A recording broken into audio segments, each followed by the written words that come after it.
अधिकार रहेगा कितने दिन।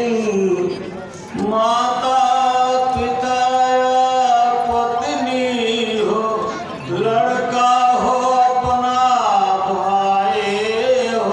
माता हो पिता या पत्नी हो, लड़का हो अपना भाई हो। इन्हें अपना कहने वालों का यह प्यार रहेगा कितने दिन। इन्हें अपना कहने वालों का यह प्यार रहेगा कितने दिन। कभी छोड़कर तू जाएगा, कभी छोड़कर ये जाएंगे। कभी छोड़कर तू जाएगा, कभी छोड़कर ये जाएंगे। इस नासवान दुनिया का आधार रहेगा कितने दिन। इस नासवान दुनिया का व्यापार रहेगा कितने दिन। यूं ऐठ ऐठ कर चलता तो किस्मत में फूला फिरता तो। क्यों ऐठ ऐठ कर चलता तो किस्मत में फूला फिरता तो। ये नशा चढ़ा है जो तुझ पर ऐ यार रहेगा कितने दिन। ये नशा चढ़ा है जो तुझ पर ऐ यार रहेगा कितने दिन। इससे तो खोज गुरु की कर, अब वही तुझे बतलाएंगे। इससे तो खोज गुरु की कर, अब वही तुझे बतलाएंगे। इस पार रहेगा कितने दिन, उस पार रहेगा कितने दिन। इस पार रहेगा कितने दिन, उस पार रहेगा कितने दिन। मानो तेरे जीवन का आधार रहेगा कितने दिन। मानो तेरे जीवन का आधार रहेगा कितने दिन। इस तन में तड़पते श्वासों का यह तार रहेगा कितने दिन। इस तन में तड़पती श्वासों का यह तार रहेगा कितने दिन। जय गुरुदेव, जय गुरुदेव, जय गुरुदेव। प्रेमी भाई बहनों, अभी आप सुन रहे थे जय गुरुदेव, जय गुरुदेव, जय गुरुदेव, जय गुरुदेव, जय गुरुदेव। नाम किसका? प्रभु का, प्रभु का पावन नाम। जय गुरुदेव, जय गुरुदेव, जय गुरुदेव। छोड़ कर संसार जब तू जाएगा,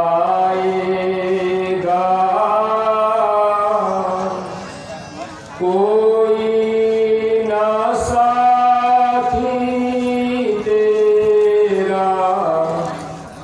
साथ निभाएगा। छोड़ कर संसार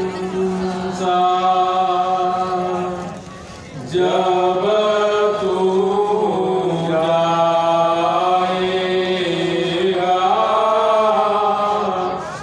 कोई न साथी तेरा साथ निभाएगा। गर प्रभु का भजन किया ना, सतसंग किया ना दो घड़िया। गर प्रभु का भजन किया ना, सत्संग किया ना दो घड़िया। यमदूत लगा कर तुझको ले जाएंगे हथकड़िया। यमदूत लगा कर तुझको ले जाएंगे हथकड़िया। कौन छुड़वाएगा,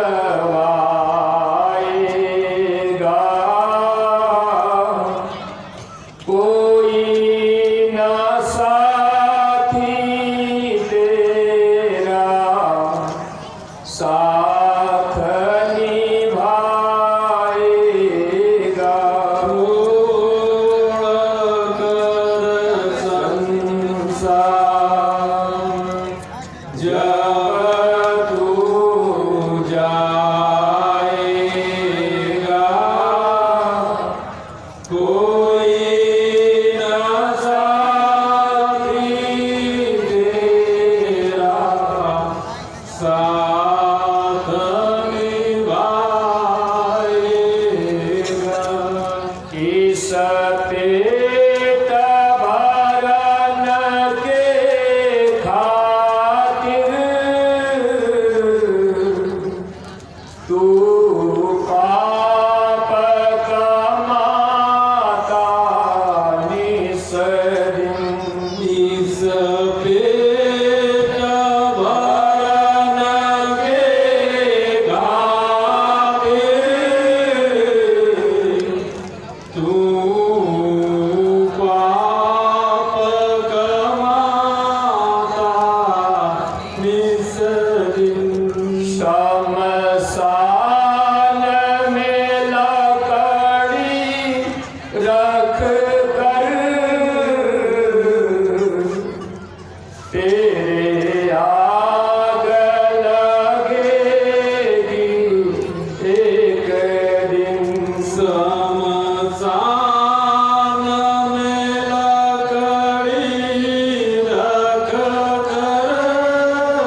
यह दुनिया रन बसेरा क्या कहता मेरा मेरा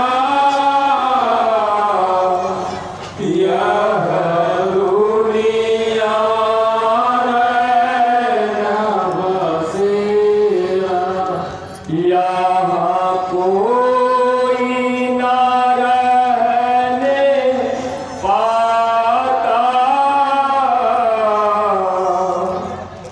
है चांद दिनों का डेरा यहाँ कोई न रहने पाता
वंदे भगवान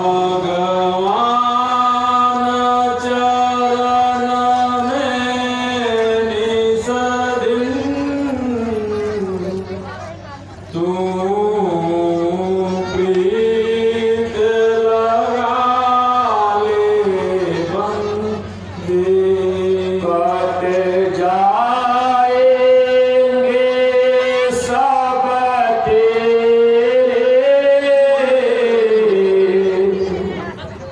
यह जन्म मरण के फंदे कट जाएंगे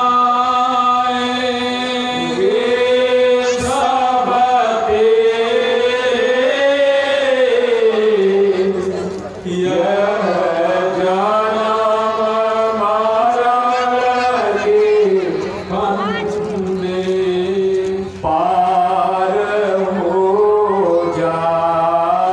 जाएगा कोई न साथी तेरा साथ निभाएगा छोड़ कर संसार जब तू जाएगा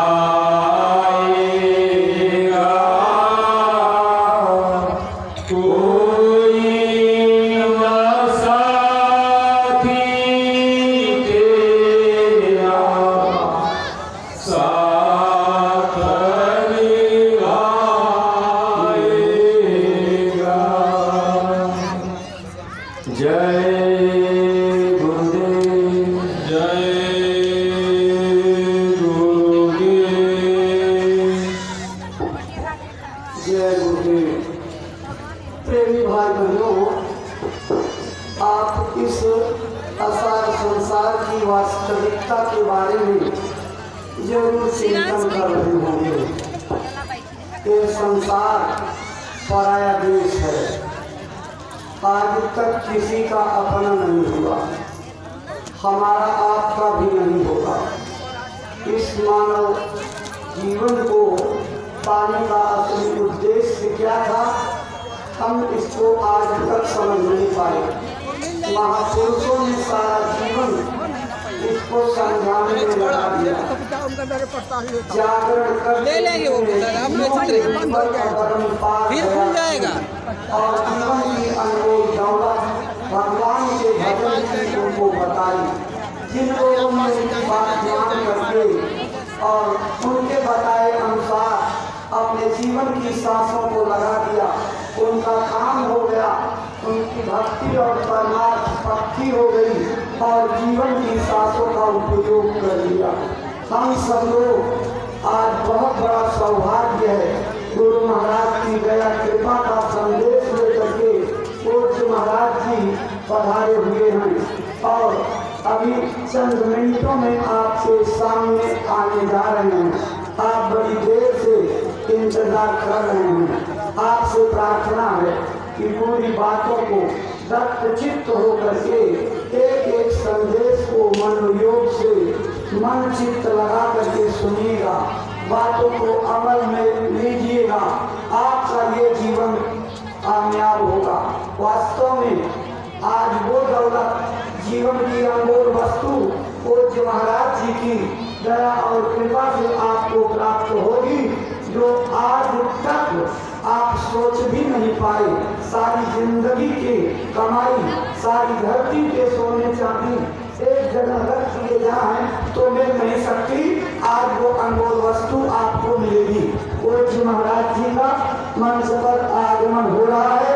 आप सभी लोग खड़े होकर के उनका स्वागत सम्मान अभिवादन करेंगे।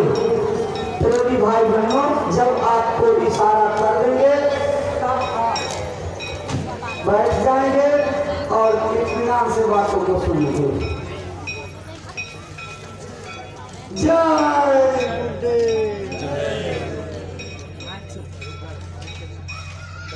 जय गुरुदेव।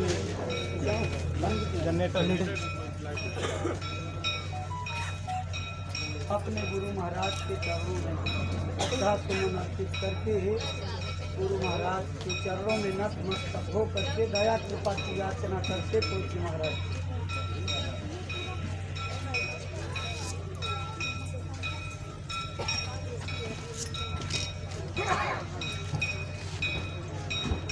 जय गुरुदेव, जय गुरुदेव। अब आप सबको बैठने का संकेत हो गया है। आप अपने स्थान पर उचित जगह लेकर पूरा नीचे खोल लीजिए। आसपास कैसा? के भाई लोग पीछे की तरफ खड़े हुए हैं।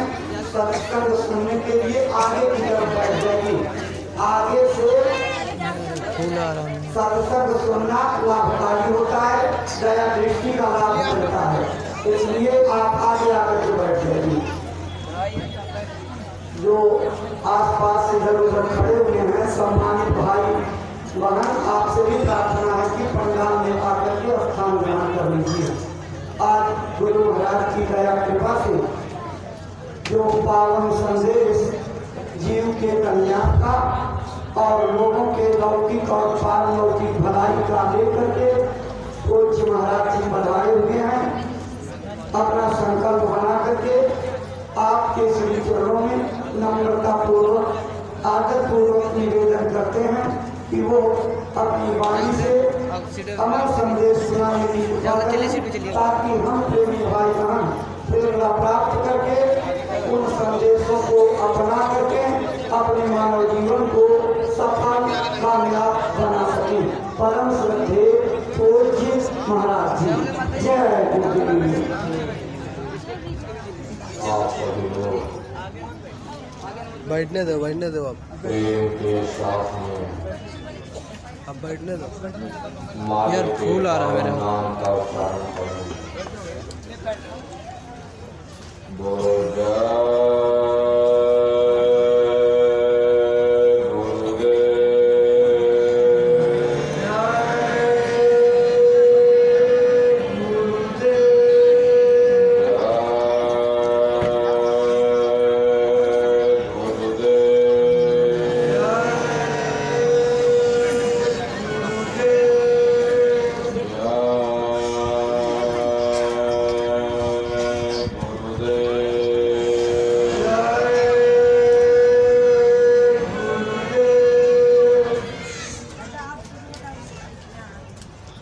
सर्वत्र विराजमान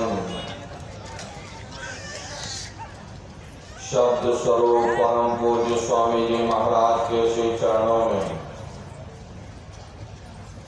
कोटि कोटि नमन प्रणाम करते हुए प्रतापगढ़ की धरा पर इस सत्संग समारोह में उपस्थित सभी सत्संगी धर्म प्रेमी भाई बहनों को सादर जय गुरुदेव। प्रेमी भाई बहनों, हम आप परम सौभाग्यशाली हैं कि ऐसे कलिकाल में हम लोगों को ये मानव तन, ये मनुष्य शरीर प्राप्त हुआ है। मनुष्य शरीर पाने का जो हमारा मूल उद्देश्य है, आज के समय और आज की परिस्थितियों को देखते हुए हम आप अपने मूल उद्देश्यों को भूल बैठे। कभी हम लोगों ने विचार नहीं किया कि आखिर ये मानव तन हमको क्यों मिला, क्या इसका उद्देश्य है, मरने के बाद हम कहाँ जाएंगे, हमारे बाल बच्चे कहाँ जाएंगे, हमारे रिश्ते नातेदार कहाँ जाएंगे और इनकी उस समय पर क्या हालत होगी। ये पराविद्या महात्माओं की पराविद्या है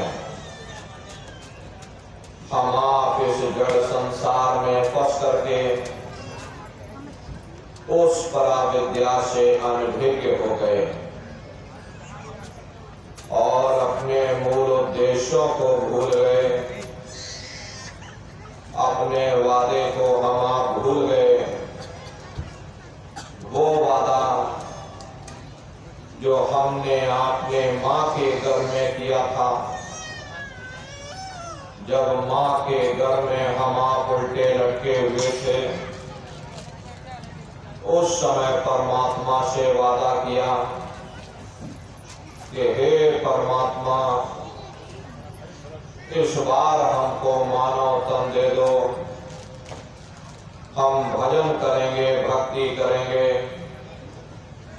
हम अपनी जीवात्मा का कल्याण करेंगे। लेकिन मानव तन मिलने के बाद में ना आपने भजन किया, ना भक्ति की, बस माया की छाया में फंस करके इस मिथ्या जगत को अपना मान करके आप इसी में गोता खा रहे हैं।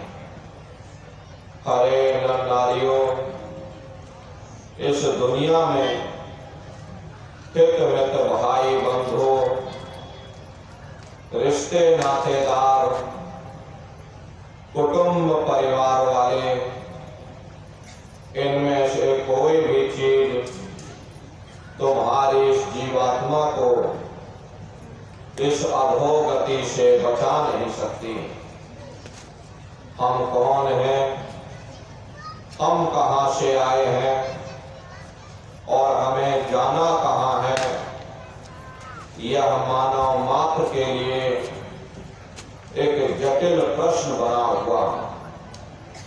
इस प्रश्न का हल तब तक नहीं होगा जब तक इस धरा भूमि पर कोई संत महात्मा फकीर ना मिल जाए।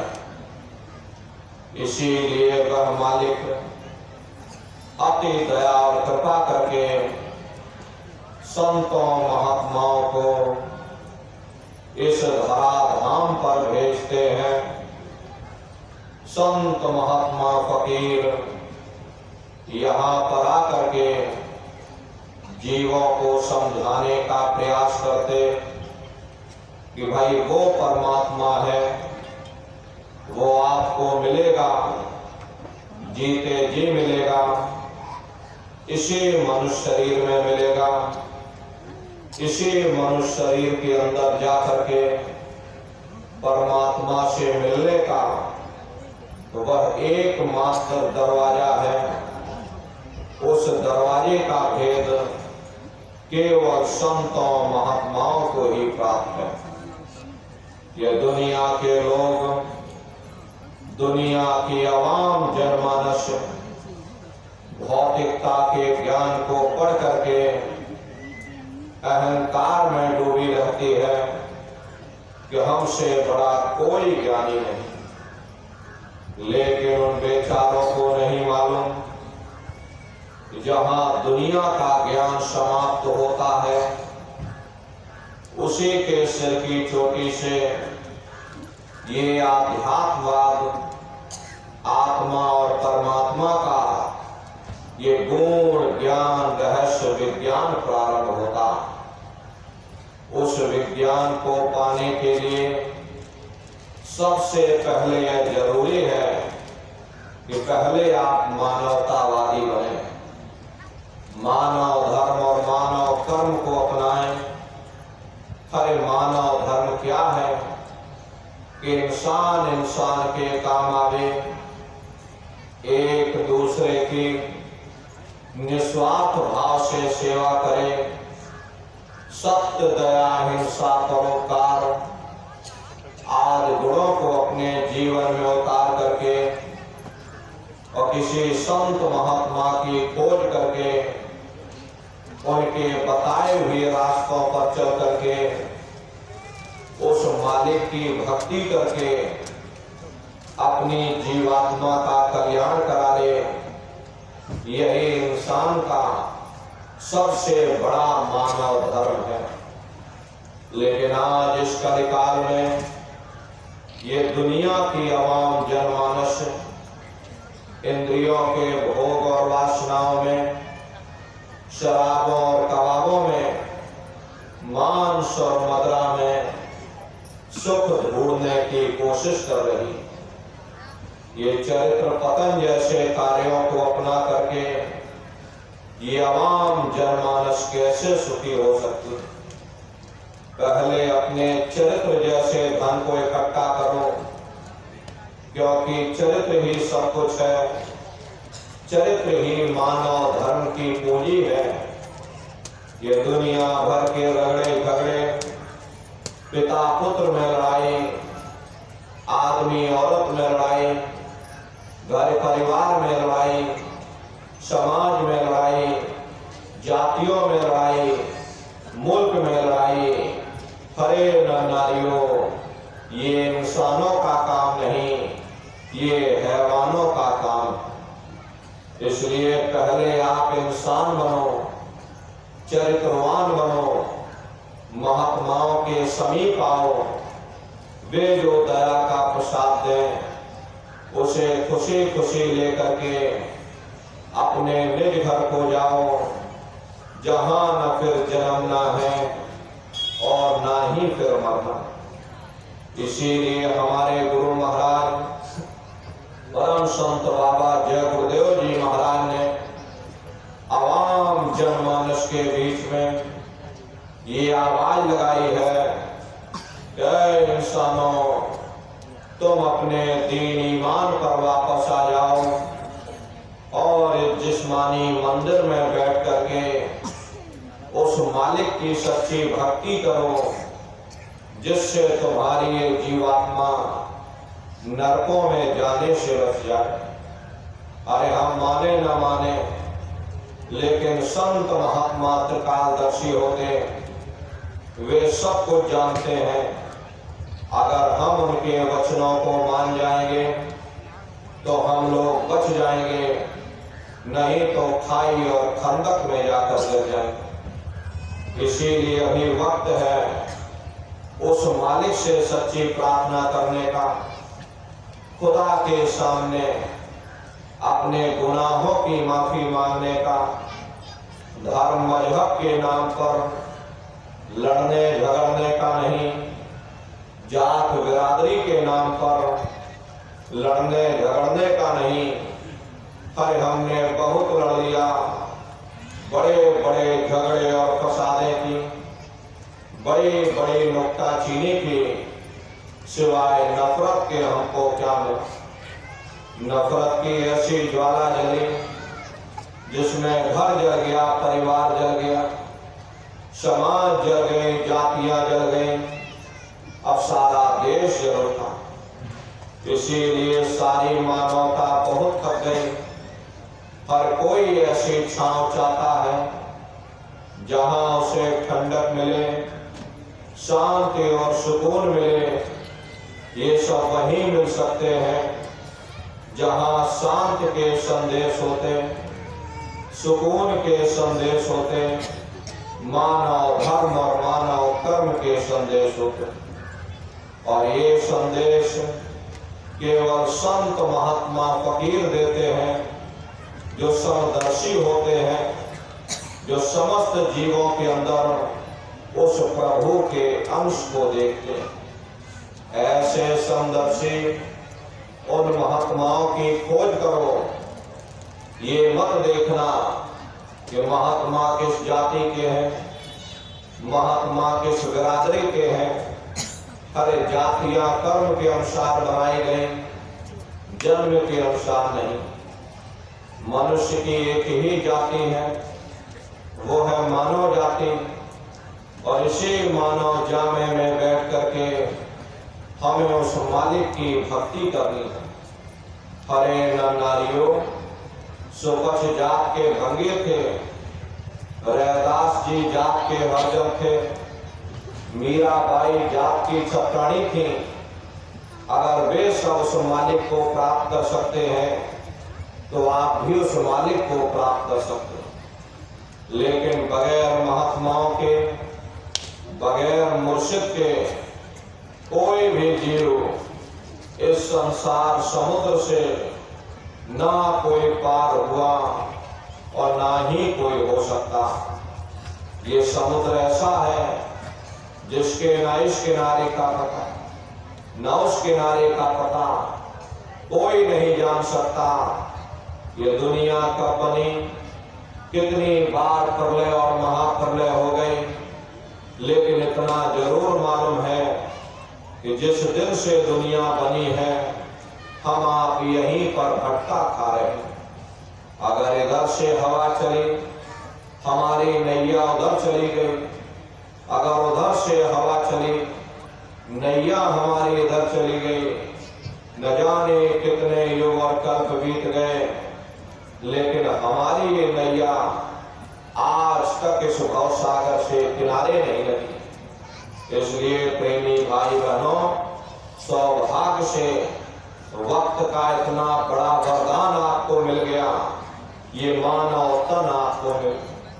न जाने किस महात्मा की दया हो, न जाने कौन से जन्म जन्मांतरों के शुभ पुण्य कर्मोदय हो गए, आपको ये मानव तन मिल गया। इस मनुष्य रूपी मंदिर में बैठ करके उस मालिक की भक्ति कर लो, वरना ये समय निकलता चला जा रहा। अरे मिली नरदेह तुमको, बनाओ काश कुछ अपना, बचो मत इस जग में, जानियो रैन का सपना।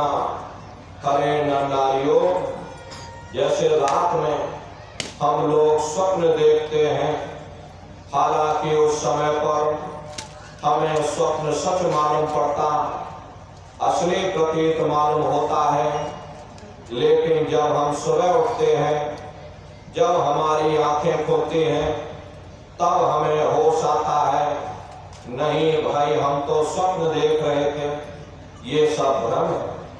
ठीक उसी प्रकार से ये दुनिया भी 10-20-100 साल का स्वप्न है। अब आप कहोगे हम जाग रहे, परंतु प्रेमी भाई बहनों, ऐसा हरगिज नहीं है। जिस दिन मौत का वक्त आएगा, अरे आप रोगे, हाय हाय करके चिल्लाओगे कि हाय हमने सारी जिंदगी यूं ही स्वप्न में गुजार दी, जागने का समय अभी आया, जो कुछ करना है अभी करना। लेकिन प्रेमी भाई बहनों, अब पछताए हो क्या जब चिड़िया चुग गई थे।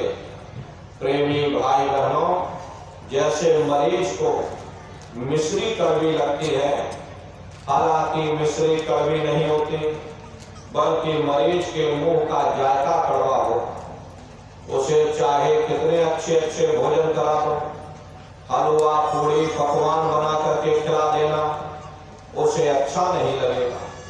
ठीक उसी प्रकार से यह मनुष्य भी इंद्रियों के भोग और वासनाओं में, शराबों और कबाबों में, मांस और मदिरा में इस कदर से फंसा हुआ, यहाँ से निकलना दुश्वार हो गया। अरे निकलना तो दूर की बात रही, उस मालिक की ओर ध्यान ही नहीं जाता, शब्द या नाम की तरफ किसी का ख्याल तक नहीं जाता। और अगर भूले भटके चला भी जाए तो दुनिया की लज्जतें, दुनिया की वासनाएं, दुनिया का मोह और प्यार हमें खींच करके वापस दुनिया में लाकर डाल देता। अब महात्मा करे तो करे क्या? अरे महात्मा तो दवा देते हैं, मगर आप लोग खाते ही नहीं। जैसे डॉक्टर मरीज को दवा देता है, और अगर मरीज खाए भी ना तो बताओ वह स्वस्थ कैसे हो सकता। डॉक्टर की दवा अलमारी में रखी, मरीज बिस्तर पर पड़ा, और गालियां हम डॉक्टर को देते। इसमें डॉक्टर का क्या कसूर, इसमें महात्मा का क्या कसूर? प्रेमी भाई बहनों, जब तक हम अपने आप की गलती नहीं देखेंगे, हम कभी कामयाब नहीं हो सकते। महात्मा प्रेम से समझाते हैं कि वह देह और ग्रेह सब झूठा, भरम में काहे को खपना, ये घर बार हमारा अपना नहीं, हरे पराया देश है। ये सराय खाना है, ये मुसाफिर खाना है। ये शरीर भी तुम्हारा अपना नहीं, ये भी काल का पिंजरा है। किराए का मकान है, पराया मकान है।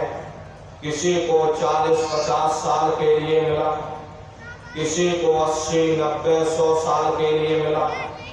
जितने जितने श्वास उस मालिक ने बख्शे हैं, उसे भुगतने के बाद में हमें शरीर को यहीं छोड़ जाना। श्वास दुधारा नित्य ही जारी, एक दिन खाली चाम। हरे प्रेमी भाई बहनों, एक तालाब पानी से चाहे कितना भी क्यों ना भरा हो, आप एक छोटी सी नाली काट कर खोल दो, सारा पानी ही तालाब से बाहर निकल जाए। ठीक उसी प्रकार से हमारा ये शरीर भी श्वासों का भंडार है। जब तक श्वासों का भंडार जारी है, हम दुनिया के कामकाज में फंसे हुए, दुनिया के कारोबार में उलझे हुए। लेकिन जिस वक्त ये श्वासों का भंडार खाली होगा, हर टेलीफोन खड़क जाएंगे, तार पहुंच जाएंगे, संदेश पहुंच जाएंगे। सब रिश्ते नातेदार, सब कुटुंब परिवार वाले, सब अड़ोस पड़ोस वाले मिनटों सेकंडों में इकट्ठा हो जाएंगे। हरे प्रेमी भाई बहनों, जिस शरीर से तुम इतना प्रेम किया करते थे, उसे कोई एक रात भी घर में रखने को तैयार नहीं होता। कंधों पर लटका करके शमशान भूमि पर छोड़कर आ जाते। हिंदू लोग तिनका तोड़ाते, जैसे तिनका टूट गया, तेरा मेरा रिश्ता नाता टूट गया। मुसलमान, सिख या ईसाई लोग खाक की मिट्टी कब्र में डाल देते।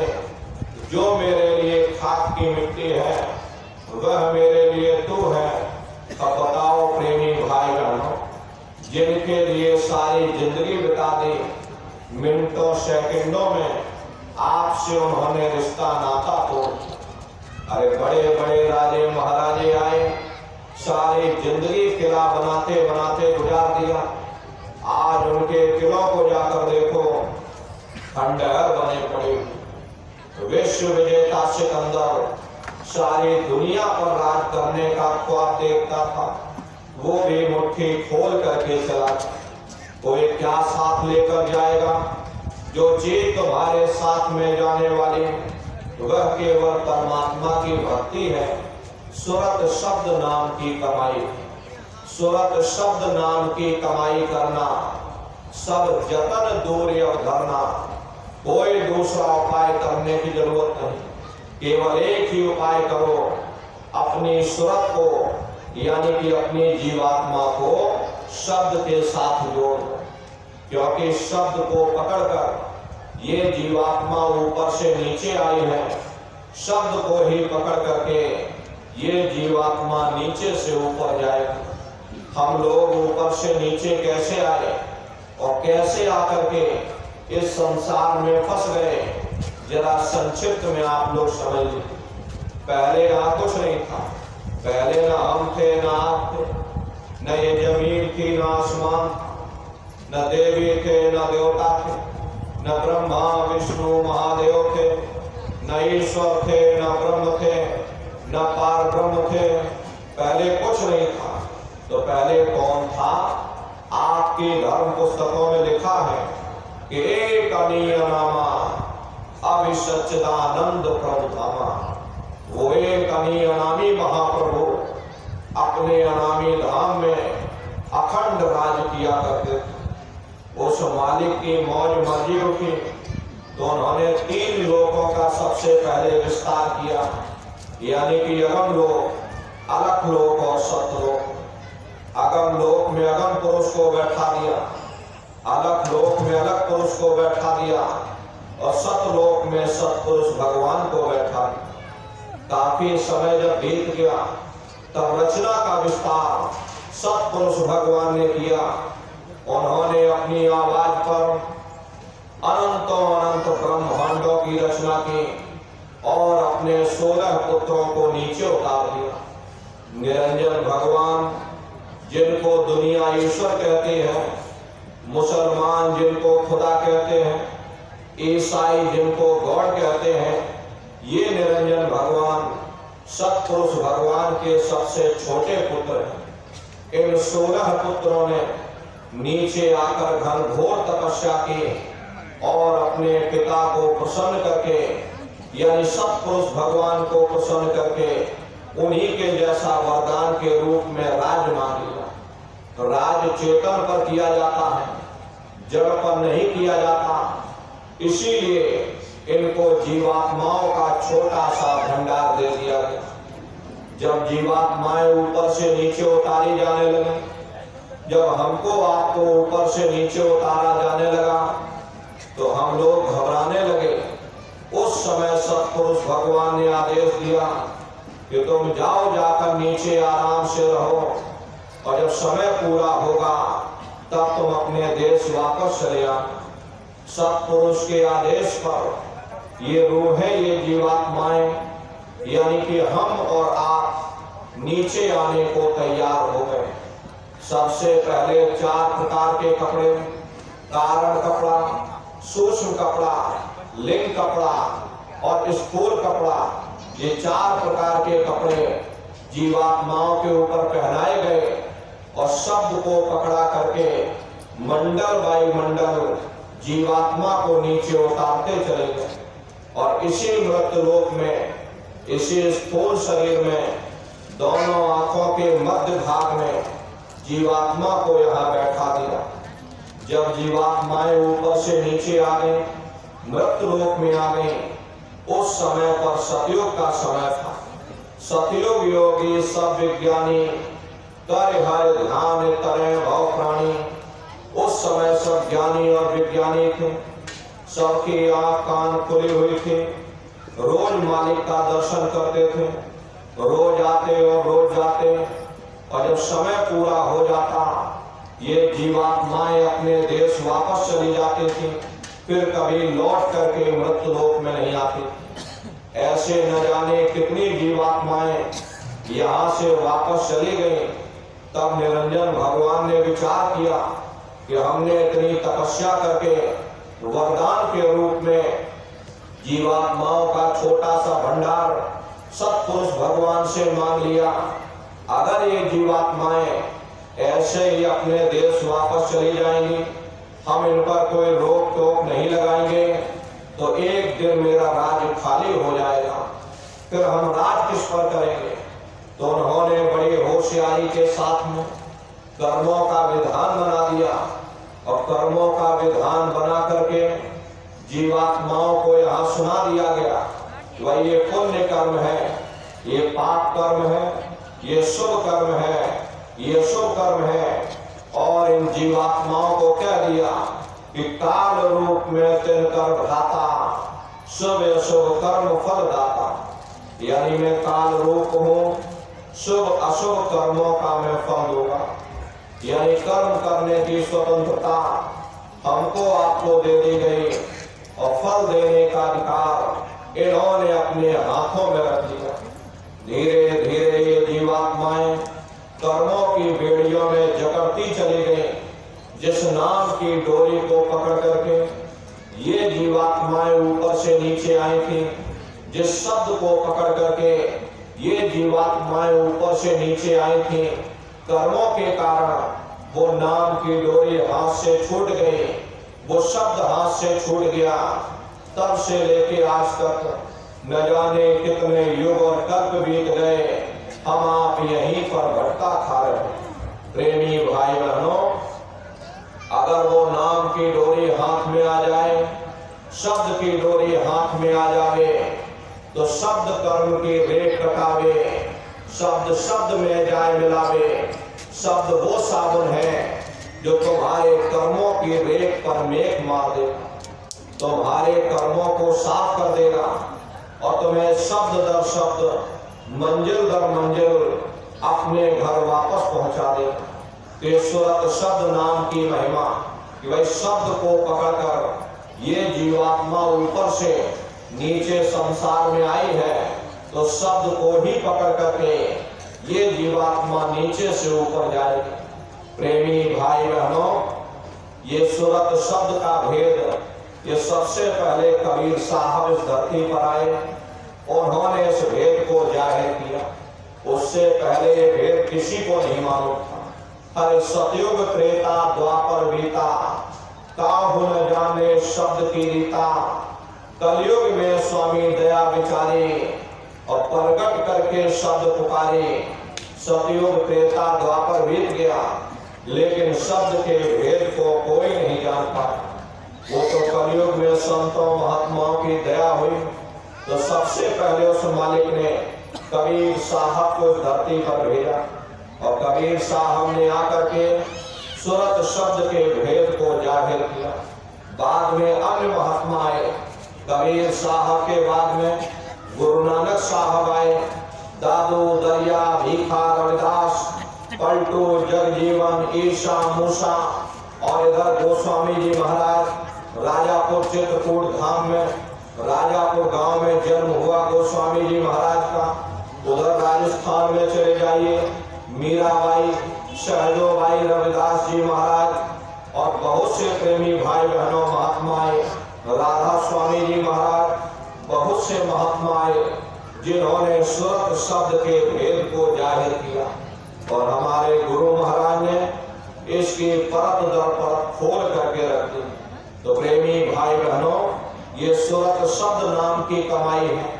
कैसे आप लोग करोगे, इसके लिए संतों महात्माओं ने केवल 3 क्रियाएं बताई। साधन 3 सारे ने और साधन सब थोथे मान। इस कलयुग में उस मालिक को प्राप्त करने के लिए संतों महात्माओं ने केवल 3 क्रियाएं बताई। पहला है सुमरन, दूसरा है ध्यान और तीसरा है भजन। सुमरन कहते हैं उस मालिक को याद करना, ध्यान कहते हैं दृष्टि को एकाग्र करना, और भजन कहते हैं कान में उंगली डाल करके उस शब्द को सुनना, उस नाम को सुनना, उस आवाज को सुनना जो मालिक के घर से आवाज आ रही है। तो कैसे आप लोग सुमरन करोगे, कैसे आप लोग ध्यान करोगे और कैसे आप लोग भजन करोगे, अच्छी तरह से समझ लीजिएगा और घर पर बैठ करके आप लोग करिएगा। तो सबसे पहले सुमरन कैसे किया जाए। सुमरन करने के लिए एक मान दोनों आंखों के मध्य भाग में दूर सामने देखिएगा, सामने आपको अंतर में अंधेरा दिखाई पड़ेगा। बस उसी अंधेरे में एक जगह पर आप अपनी दृष्टि को एकाग्र करिएगा। होशियारी यही रहे कि आंखों की पुतलियां हिलने ना पाए। शुरुआती समय में ये आंखों की पुतलियां हिलेंगी, लेकिन जब आप अभ्यास करोगे, करत करत अभ्यास से और जड़मत होत सुजान, जब अभ्यास करते रहोगे तो आंखों की पुतलियां हिलना बंद हो जाएंगी। तो दूर सामने अंधेरे में एक जगह पर अपनी दृष्टि को एकाग्र करिए या उस अंधेरे को ही देखते रहना, दृष्टि अपने आप एकाग्र हो जाएगी। और जैसे ही आपकी दृष्टि अंधेरे में एकाग्र हुई तो सुई की नोक के बराबर काले में भी काला बिंदु, बड़ा चमकीला बिंदु होगा, चम चम चम चम चमकेगा, वो आपको अंतर में सामने दिखाई पड़ने लग जाएगा। प्रेमी भाई बहनों, जब वो चमकदार बिंदु सामने दिखाई पड़ जाए तब आप अपनी दृष्टि को उस बिंदु पर एकाग्र कर देना। प्रेमी भाई बहनों, जब आप अपनी दृष्टि बिंदु पर एकाग्र करोगे तो बिंदु के चारों तरफ से बड़ा भारी प्रकाश निकलेगा, चक्र की तरह से बहुरंगी प्रकाश होगा। वो प्रकाश धीरे धीरे धीरे धीरे बड़ा होता चला जाएगा। साधक इतना मोहित हो जाता है तो उस बिंदु को छोड़ देता और दाएं बाएं प्रकाश को देखने में लग जाता। जब आप दाएं बाएं प्रकाश को देखने में लग जाओगे, क्योंकि प्रकाश उस बिंदु से निकला और आपने बिंदु को छोड़ दिया और प्रकाश को देखने में लग गए, तो प्रकाश भी गायब हो जाएगा, बिंदु भी गायब हो जाएगा, फिर अंतर में अंधेरा छा जाएगा, फिर आपको उतनी मेहनत करनी पड़ेगी। इसलिए दाएं बाएं बिल्कुल मत देखो, आपका निशाना उस बिंदु पर टिका रहे जिसमें से वो प्रकाश निकल रहा है। वही बिंदु दरवाजा है, वही बिंदु खिड़की है, उसी को हरि का द्वार कहा गया। अरे बहुत विशाल वो दरवाजा है। ये संसार कुछ नहीं, ऐसे लाखों संसार एक साथ होकर के उसमें चले जाएं, दरवाजे से चले जाएं, पता पर नहीं चलेगा। इतना विशाल वो हरि का द्वार है। आप उसके अंदर दाखिल हो जाओगे, बहुत बड़ा मैदान दिखाई पड़ेगा। उसी मैदान में खड़े हो जाओगे तो सबसे पहले आपको अपने सतगुरु के स्वरूप का दर्शन होगा। वो आपकी उंगली को पकड़ करके आगे का सफर तय करेंगे। लेकिन प्रेमी भाई बहनों, सतगुरु के स्वरूप का दर्शन जब होगा जब आप जय गुरुदेव नाम का सुमरन करो। अगर आपने सुमरन ना किया, आपने उनको याद ना किया, तो जब आप उनको याद ही नहीं करोगे तो भला वो आपको दर्शन क्यों देंगे। और जब आपको दर्शन नहीं होगा तो आप आगे का सफर तय नहीं कर सकते। इसीलिए प्रेमी भाई बहनों, जय गुरुदेव नाम का सुमरन सबसे पहले कराया जाता है। जब आप जय गुरुदेव नाम का सुमरन करोगे और फिर जब आप ध्यान पर बैठोगे और जब दरवाजे के अंदर दाखिल हो जाओगे तो सबसे पहले उन्हीं के स्वरूप का दर्शन होगा। वो आपकी उंगली को पकड़ करके आगे का सफर तय कराएंगे। ये है ध्यान करने का तरीका। एक बार फिर से आप लोग समझ लो कैसे आप लोग ध्यान करोगे। घर में पलथी मार करके बैठ जाना, ढीले बदन से बैठिएगा। बहुत से लोग क्या करते हैं, इस शरीर को टाइट कर देते हैं। अगर शरीर को टाइट करोगे तो थोड़ी देर बाद शरीर ढीला हो जाएगा, फिर आप ढीले पड़ जाओगे। इसीलिए पहले से ही शरीर को बिल्कुल ढीला रखना और धीरे से अपनी आंखों को बंद कर देना। आंखों पर जोर मत देना। अब बहुत से लोग क्या करते हैं कि अपनी आंखों पर जोर देते हैं और जोर लगा करके दृष्टि को एकाग्र करने की कोशिश करते हैं। यदि आप अपनी आंखों पर जोर डालोगे तो आंखों की पुतलियों में दर्द होगा, फिर आप अपनी बाहरी आंखों को खोल दोगे। हरे प्रेमी भाई बहनों, इन बाहरी आंखों का यहाँ पर कोई काम नहीं। जैसे सोते समय धीरे से अपनी आंख को बंद करते हो, ऐसे धीरे से अपनी आंखों को बंद कर लेना। किसी के बारे में उस समय सोचना नहीं, किसी के बारे में विचार मत करना। बुद्धि के तर्क और वितर्क को एक किनारे पर रख देना। शरीर को बिल्कुल हिलाना डुलाना नहीं। और दोनों आंखों के मध्य भाग में जहां पर देवियां बिंदी लगाती हैं, बस यहीं पर अपने ध्यान को एकाग्र करने की कोशिश करना। ये काम कोई आप पहली बार नहीं कर रहे। हर इंसान 24 घंटे में एक बार अपने ध्यान को यहाँ पर एकाग्र करता है। प्रेमी भाई बहनों, जब तक आपका ध्यान यहाँ पर एकाग्र नहीं होगा, किसी भी इंसान को नींद नहीं आ सकती। जब आप सोने जाते हो उस समय पर आप अनुभव करिएगा। उस समय सबसे पहले क्या होगा, जब आप लेट जाओगे, सोने की अवस्था में जाओगे, तो सबसे पहले आपके विचारों का सिमटाव होगा। जब तक आपके विचार दुनिया में फैले रहेंगे, आपको नींद नहीं आ सकती। इसीलिए आप कहते हो कि भाई दुनिया की चिंताएं लगी हुई, हमें नींद तक नहीं आती। तो जब तक आपके विचार दुनिया में फैले रहेंगे, आपको नींद नहीं आएगी। तो जब आप सोने जाओगे तो सबसे पहले आपके विचारों का सिमटाव होगा।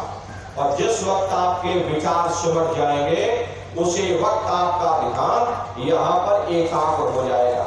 और जैसे ही आपका ध्यान यहाँ एकाग्र हुआ, क्योंकि जीवात्मा का झुकाव नीचे की ओर है, इसीलिए आपका ध्यान यहाँ पर टिक नहीं पाता है और यहाँ से नीचे गिर जाता है और आप गहरी निद्रा में सो जाते हैं।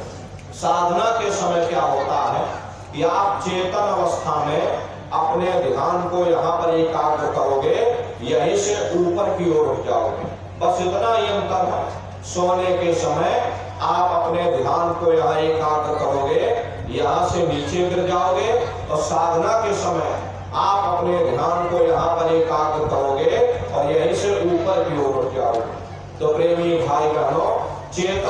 अवस्था में कैसे अपने ध्यान को यहाँ एकाग्र करना है, वही क्रिया आपको बताई जा रही है। ये बाहर से अपनी आंख को बंद कर ले और दोनों आंखों के मध्य भाग में अंतर में सामने देखिएगा, सामने बहुत बड़ा अंधेरा दिखाई पड़ेगा। बस उसी अंधेरे में एक जगह अपनी दृष्टि को एकाग्र करें।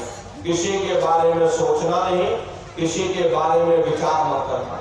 जैसे सिनेमा घरों में आप सिनेमा घरों में सिनेमा देखने जाते हो तो एक जगह कुर्सी पर बैठ जाते, सामने बहुत बड़ा पर्दा दिखाई पड़ता है, बस उसी पर्दे को आप देखते रहते हो। या अपने अपने घरों में एक जगह बैठ जाते हो, सामने टीवी या टेलीविजन रखी है, बस आप एक टक होकर के उस टेलीविजन को देखते रहते हो। इसी तरह प्रेमी भाई बहनों, ध्यान के समय आप एक जगह कुर्सी पर सोफे पर बैठ जाना, अपनी बाहरी आंखों को बंद कर देना और दोनों आंखों के मध्य भाग में दूर सामने अंतर में देखिएगा, सामने आपको अंधेरा दिखाई पड़ेगा। बस उसी अंधेरे में एक जगह अपनी दृष्टि को एकाग्र करो या उस अंधेरे को ही देखते रहना। एक टक हो करके सामने अंधेरे को देखते रहना। देखते देखते देखते देखते आपकी दृष्टि अंधेरे में टिक जाएगी और जैसे ही आपकी दृष्टि उस अंधेरे में एकाग्र हुई तो सुई की नोक के बराबर काले में भी काला बिंदु चम चम चम चम चमकेगा, वो आपको अंतर में सामने दिखाई पड़ेगा।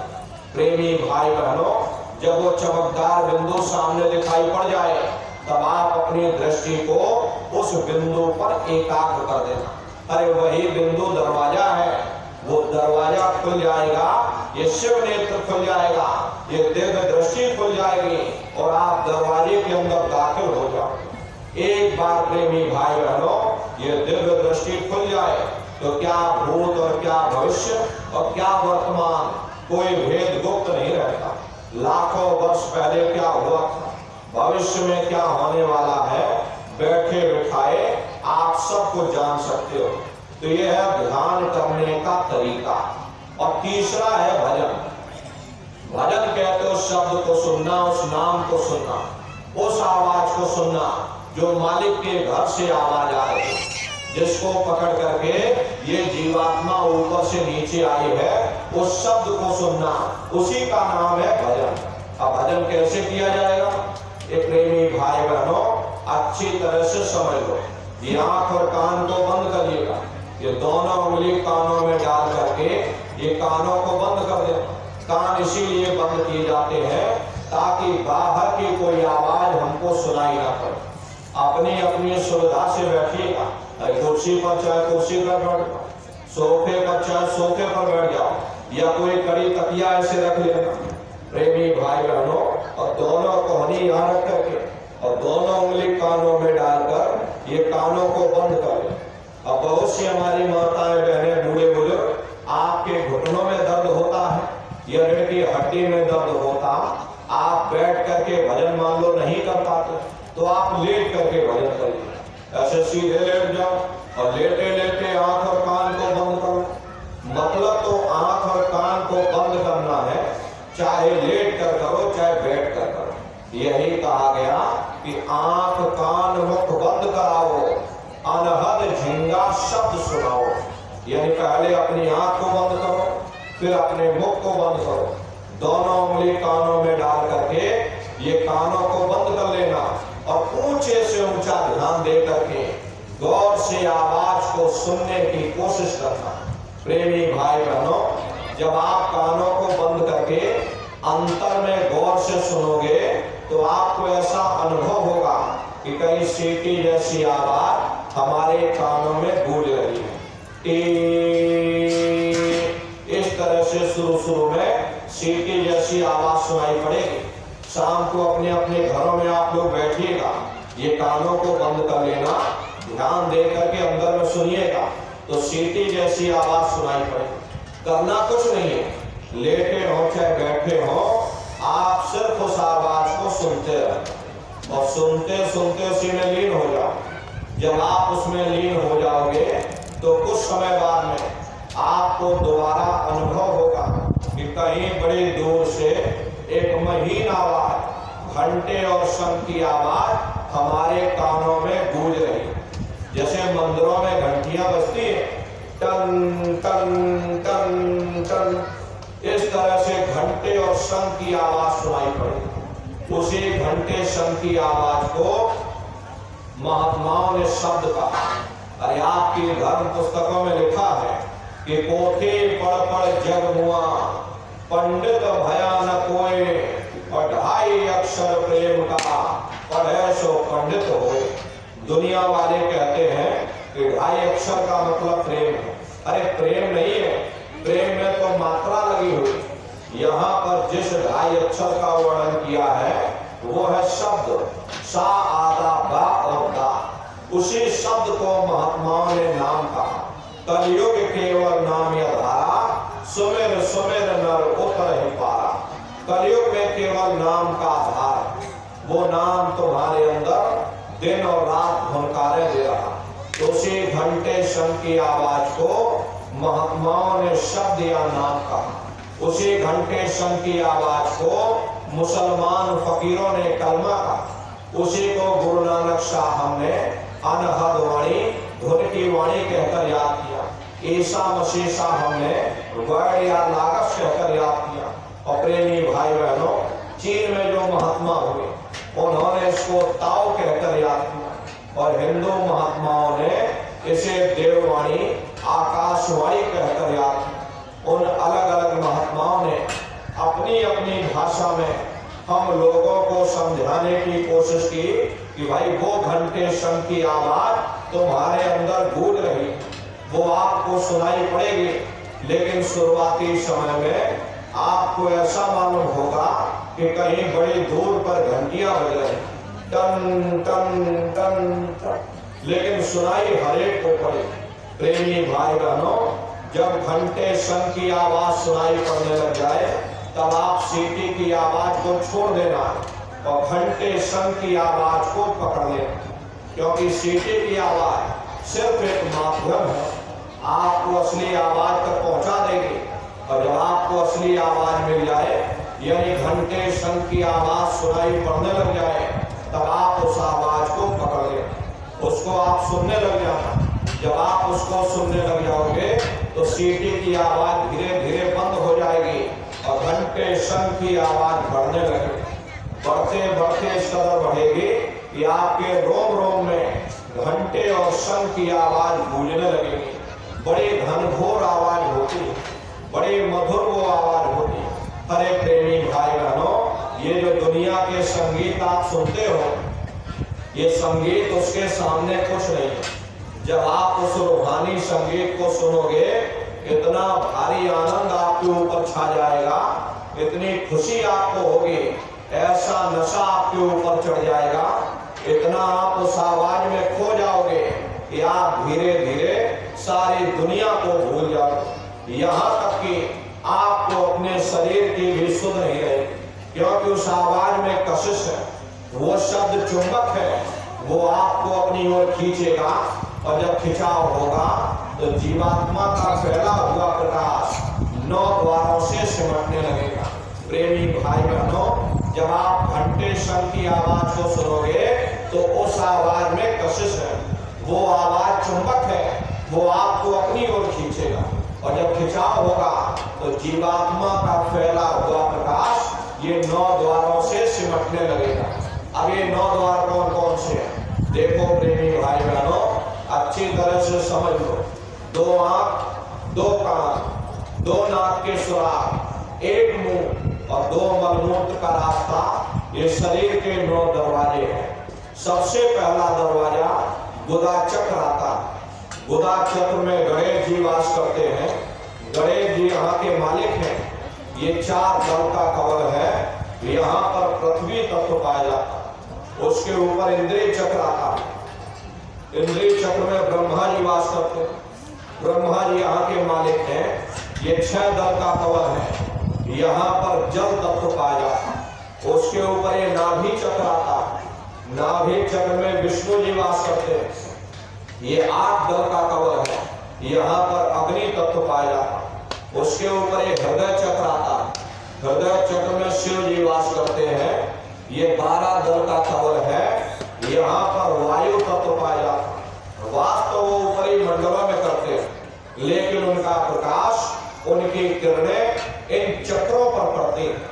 उसी के ऊपर एक कंठ चक्र आता है, यहाँ आद्या महाशक्ति की किरणें पड़ती हैं और ये 16 दल का कवल है। और आप सबसे ऊपर, आपकी जीवात्मा सबसे ऊपर दोनों आंखों के मध्य भाग में बैठी हुई है, जहां पर देवियां बिंदी लगाती हैं और पुरुष जहां पर टीका लगाते हैं। ये बिंदी टीका यहाँ इसीलिए लगाया जाता है क्योंकि यहाँ जीवात्मा बैठी है, उसका श्रृंगार किया जाता है। और कोई दूसरा कारण यहाँ पर बिंदी टीका लगाने का नहीं। लगाने को यहाँ लगा लो, यहाँ लगा लो, लेकिन यहाँ पर इसीलिए लगाया जाता क्योंकि यहाँ पर जीवात्मा बैठी। तो यहीं पर बैठ करके जीवात्मा अपने प्रकाश को नीचे के चक्रों में फैलाती है, जिससे आपका ये शरीर चलता है, आपके पैर चलते हैं, आपके हाथ चलते हैं, शरीर का हर एक अंग चलता है। तो जब आप भजन करोगे, घंटे शंख की आवाज को सुनोगे, तो उस आवाज में कशिश है, वो शब्द चुंबक है, वो आपको अपनी ओर खींचेगा। और जब खिंचाव होगा तो जीवात्मा का फैला हुआ प्रकाश ये 9 द्वारों से सिमट करके यहाँ 10वें द्वार पर एकाग्र हो जाएगा, जहाँ ये जीवात्मा बैठी हुई है। जैसे ही जीवात्मा का प्रकाश शरीर से सिमट करके यहाँ 10वें द्वार पर एकाग्र हुआ, तुरंत वो शब्द जीवात्मा को खींच करके इस शरीर से अलग कर देगा। फिर आप अपनी आंखों से देखिएगा कि हमारा शरीर ये पड़ा और हम ये खड़े। आप अपने ही शरीर से फिर अलग हो जाओगे। प्रेमी भाई बहनों, आप शरीर नहीं हो, आप एक जीवात्मा हो। ये शरीर तो सिर्फ एक माटी का टुकड़ा है। ये शरीर जीवात्मा के रहने का एक पिंजड़ा है। शरीर से जीवात्मा अलग हो जाए, ये शरीर आपका मिट्टी हो जाता है, इसको जला करके राख कर दिया जाता है। तो इस शरीर के अंदर कोई चैतन्य चीज है तो वह केवल जीवात्मा। ज्ञान तब होगा जब आप अपने शरीर से अलग हो जाओगे। उस समय आपको हकीकत का पता चलेगा, नहीं भाई हम एक आत्मा है, हमारा शरीर एक पिंजड़ा है, एक मकान है जिसके अंदर हम रह रहे। प्रेमी भाई बहनों, आप शरीर से अलग हो जाओगे तो इसका मतलब ये मत समझ लेना कि जब हम शरीर से अलग हो गए तो मर गए। अरे प्रेमी भाई बहनों, ऐसा नहीं है। मौत के समय में और साधना के समय में अंतर होता है। क्या अंतर होता? मौत के समय में श्वासें हमारी रुक जाएंगी, नीचे के सारे चक्र टूट जाएंगे, प्राणों की डोरी जो बंधी रहती है वो डोरी टूट जाएगी, तब जीवात्मा शरीर से अलग होगी। और एक बार जब अलग हो जाएगी, क्योंकि प्राणों की डोरी टूट जाती है, इसलिए फिर ये जीवात्मा शरीर में प्रवेश नहीं कर पाती। साधना के समय क्या होता है, ये श्वासें हमारी चलती रहेंगी, नीचे के सारे चक्र, ये चक्र जागृत हो जाएंगे। वो प्राणों की डोरी जब टूटती है, जब श्वासों की पूंजी समाप्त होती है। जब तक नहीं टूटेगी, जब तक ये श्वासों की पूंजी हमारी रहेगी। प्रेमी भाई बहनों, ये जीवात्मा शरीर से अलग हो जाएगी, लेकिन जीवात्मा और शरीर को वो प्राणों की डोरी बांधे रहती है।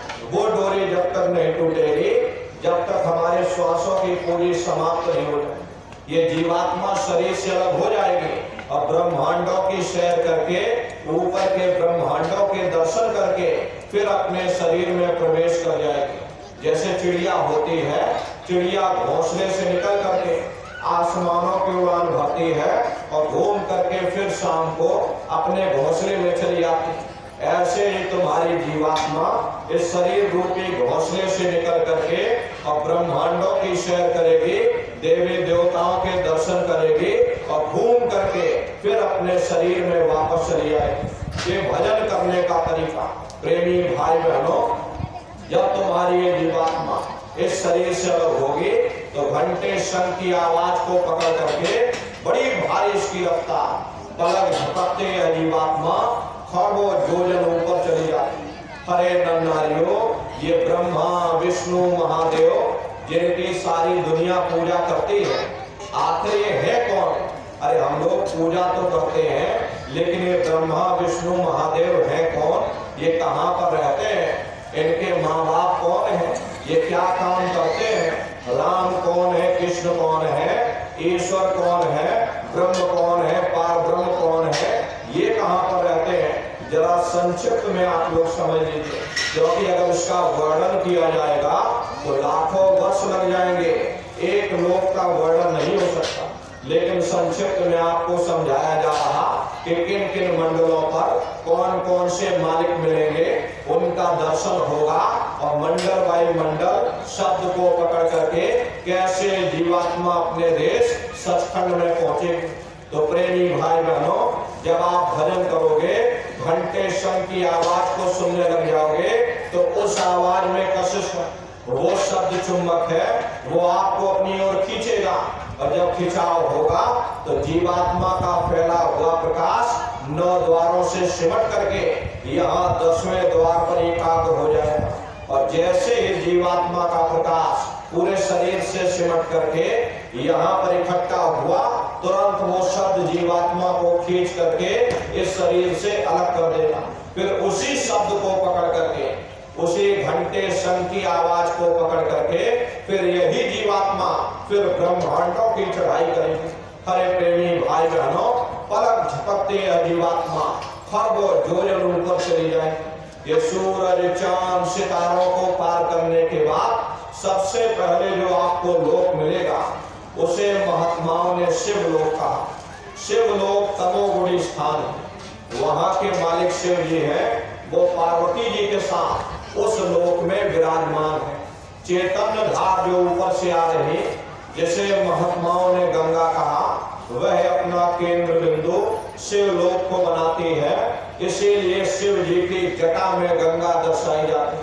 प्रेमी भाई बहनों, इस लोक में असंख्यों जीवात्माएं रहती हैं, और ये सभी जीवात्माएं शिव स्वरूप में मौजूद होती हैं। जब आप भजन करोगे, घंटे शंख की आवाज को पकड़ करके, सूरज चांद सितारों को लांग करके जब आप शिवलोक में पहुंचोगे और शिव जी का जब प्रत्यक्ष दर्शन करोगे, तो आपका स्वरूप भी शिव के समान यानी कि शिव स्वरूप हो जाएगा। जो शक्तियां शिव जी को प्राप्त होती हैं, वही शक्तियां आपको भी प्राप्त हो जाएंगी। उन शक्तियों को प्राप्त कर लेने के बाद साधक के मन में बड़ा भारी गुमान पैदा हो जाता है। साधक का मन करने लगता है कि किसी को आशीर्वाद दे दिया जाए और किसी को श्राप दे दिया जाए। प्रेमी भाई बहनों, यदि उस समय पर साधक किसी को आशीर्वाद और श्राप दे देगा, हालांकि उसका आशीर्वाद और उसका श्राप वो फलीभूत हो जाएगा, लेकिन जो शक्तियां उसको मिली हैं वो शक्तियां फिर कम पड़ जाएंगी, क्योंकि वो उसका उपयोग कर लेगा, फिर ये जीवात्मा ऊपर नहीं चढ़ पाएगी। इसीलिए गुरु साथ में रहते हैं, गुरु साधक की शक्तियों का दुरुपयोग नहीं होने देते। तो शिव जी का दर्शन करने के बाद फिर घंटे शंख की आवाज को पकड़ करके फिर जब आप ऊपर की ओर चढ़ोगे, उसी के ऊपर आपको ब्रह्मा जी का लोक मिलेगा। प्रेमी भाई बहनों, वो ब्रह्मा जी का लोक वो रजोगुणी स्थान है। वहां के मालिक ब्रह्मा जी हैं, वो गायत्री सावित्री और सरस्वती के साथ उस लोक में विराजमान है। वहां पर वेद ध्वनियां सदा उस लोक में उच्चारण होती रहती। और ब्रह्मा जी का दर्शन करने के बाद फिर आप ऊपर चढ़ोगे तो उसी के ऊपर आपको विष्णु लोक मिल जाए। विष्णु लोक सतोगुणी स्थान है। वहां के मालिक विष्णु जी हैं, उनका बड़ा मनमोहक स्वरूप है। उनकी 4 भुजाएं हैं और चारों भुजाओं में शंख, गदा, पद्म और चक्र सुशोभित है। और आप क्षीर सागर में लक्ष्मी जी के साथ विराजमान। ये तीनों देवता ब्रह्मा विष्णु महादेव अपने अपने लोक में बैठकर राज कर रहे हैं। एक रचयिता है जो जीवों को रचता है, एक पालनहार है जो जीवों को पालता है, और एक संहार करता है जो जीवों को नष्ट कर देता है। हर एक का काम है घड़े को बनाना, एक का काम है घड़े की सुरक्षा करना, और एक का काम है घड़े को फोड़ देना। और इनकी जो माता है वो आद्या महाशक्ति है। ब्रह्मा विष्णु महादेव लोक के ऊपर वो आद्या महाशक्ति का लोक आता है। उसी लोक को पार करने के बाद सबसे पहला देश पड़ता है, या यूं कह लीजिए कि पहली राजधानी पड़ती है, जिसे महात्माओं ने सहस दल कवल कहा, वो राजधानी है। ये ब्रह्मा विष्णु और महादेव, प्रेमी भाई बहनों, इनके जो लोक हैं वो उस राजधानी के अंतर्गत आने वाले जिले हैं। जैसे आपके उत्तर प्रदेश की राजधानी लखनऊ है और बाकी सभी जिले हैं, इसी तरह प्रेमी भाई बहनों वो सहस दल कवल राजधानी और ब्रह्मा विष्णु महादेव के जो लोक हैं उस राजधानी के अंतर्गत आने वाले जिले हैं। उस राजधानी का जो मालिक है वो निरंजन भगवान है। ये ब्रह्मा विष्णु महादेव ये निरंजन भगवान के ही पुत्र हैं और ये आद्या महाशक्ति ये निरंजन भगवान की अर्धांगिनी है। और निरंजन भगवान स्वयं तीनों लोकों के मालिक हैं। इन्हीं को त्रिलोकीनाथ कहा गया।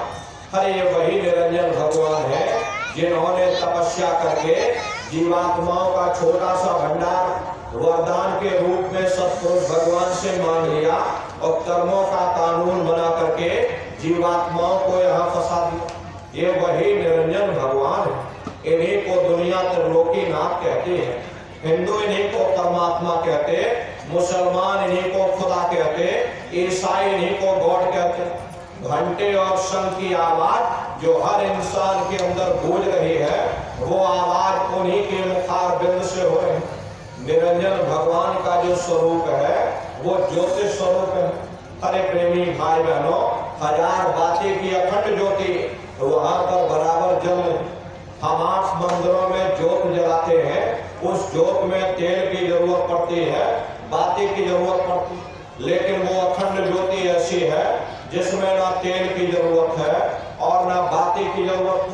पलटू साहब ने जिक्र किया है कि उल्टा कुआ गगन में तिसमें जरे चिराग और तिसमें जरे चिराग, बिना रोगन बिन बाती और 6 ऋतु 12 मास जरत रहे दिन राती, सतगुर मिले जो होए ताहि की नजर में आवे और बिन सतगुर नहीं कोई वाह को दर्शावे।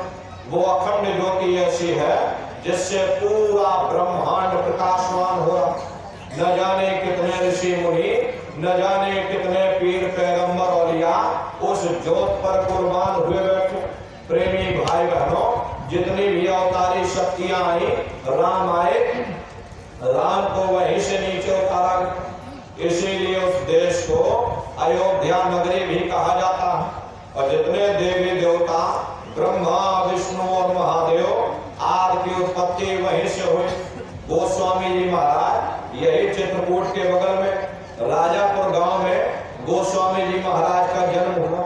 जब गोस्वामी जी महाराज ने साधना की और साधना करके जब ऊपर गए, उस लोक में पहुंचा और पहुंच करके जब उन्होंने देखा, तभी उन्होंने अपनी धर्म पुस्तक में लिख दिया कि अति विचित्रता लोक अनेका रचना देखे का। विचित्र विचित्र भांत के वहां पर लोक बने हुए, एक से सुंदर एक महल वहां पर बने, जिनकी फर्श पर न जाने कितना सोना चांदी और कितने हीरे जवाहरात जड़े हुए। वहां के बाग और बगीचों की सुंदरता, हरे नारियों, जब साधक वहां खड़े होकर के देखा ये पेड़ कुछ नहीं है, ऐसे लाखों लाख प्रेमी भाई बहनों, जोजन मील ऊपर तक चले जाओ, लाखों वर्ष लग जाएंगे, लेकिन एक पेड़ की लंबाई पूरी नहीं देख पाओ। इतने विशाल वहां पर एक एक पेड़ है। जब साधक वहां खड़े होकर के देखता ही रह जाता, ये क्या ईश्वर की लीला है, कैसी उसकी कारीगरी, अनंत उसकी सत्ता, अनंत ही उसका प्रकाश। हरे नारियों, उसी आनंद को पा करके बड़े बड़े राजे महाराजाओं ने अपने राजकाज पर ठोकरें मार दी और जंगलों में जाकर के नंगे हो करके नाचने लगे। कितना आनंद, कितनी खुशी उन साधकों को चढ़ती होगी, ये वही जान सकता, कोई दूसरा इस चीज को नहीं समझ सकता। तो गुरु की दया और कृपा से ये जीवात्मा वहां पहुंची। वहां के धनी का दर्शन करने के बाद फिर यही जीवात्मा दूसरे मंडल के शब्द को पकड़ करके दूसरे मंडल की चढ़ाई करती है। श्याम तज श्वेत को कहना सुरत को तान धुन सुनना, और बन के द्वार धस बैठो और त्रिकुटी जाय कर लेना।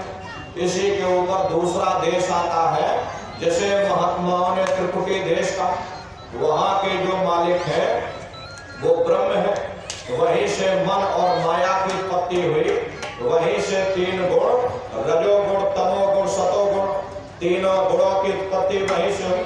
ये जो आपके वेद हैं, वेदों को सारी दुनिया पढ़ती है, वेदों की भी उत्पत्ति उसी स्थान से हुई है। अरे महात्मा कहते हैं कि त्रिकुटी महल में विद्या सारा, घनहर गरजे बजे नगारा, लाल वरण सूरज उजियारा। वहां पर दो धुने, बादलों की गर्जन और मृदंग की आवाज उस लोक में बराबर होती रहती। जैसे पहले स्थान पर घंटे और शंख की आवाज गूंजती है, ऐसे दूसरे स्थान पर बादलों की गर्जन और मृदंग वहां पर बजता रहता। प्रेमी भाई बहनों, वहां के धनी का जो स्वरूप है, यानी ब्रह्म का जो स्वरूप है, वो सुबह के लाल सूर्य के समान है। लाल वरण सूरज उजियारा, ओम का जाप बराबर वहां होता रहता। और ब्रह्म का जो स्वरूप है वो सुबह के लाल सूर्य के समान, इसीलिए वहां का पूरा ब्रह्मांड लाल है। प्रेमी भाई बहनों, ये सूरज कुछ नहीं है जो हम आप यहाँ देख रहे, ये सूरज उसके सामने कुछ नहीं। ऐसे लाखों लाख सूर्य इकट्ठे करोगे तो वहां का एक सूर्य बनेगा। ब्रह्म का जो स्वरूप है वो सुबह के लाल सूर्य के समान, इसीलिए वहां का पूरा ब्रह्मांड लाल है। जहां तक आपकी निगाह जाएगी ब्रह्म देश में चारों तरफ आपको लाल ही लाल नजर आएगा। अरे मीराबाई जब साधना करके वहां पहुंची, तभी मीराबाई ने लिख दिया, लाली मेरे लाल की और जित देखो तो लाल, और लाली देखन में गई और मैं भी हो गई लाल। वो पूरा ब्रह्मांड ही लाल है। जितने साधक वहां पहुंच जाते हैं उन सभी को योगेश्वर कहा जाता है। जैसे व्यास जी हुए, वशिष्ठ जी हुए, वाल्मीकि जी हुए, इन सब की पहुंच वहीं तक थी। इसीलिए कहा गया कि वाल्मीकि है ब्रह्म समान।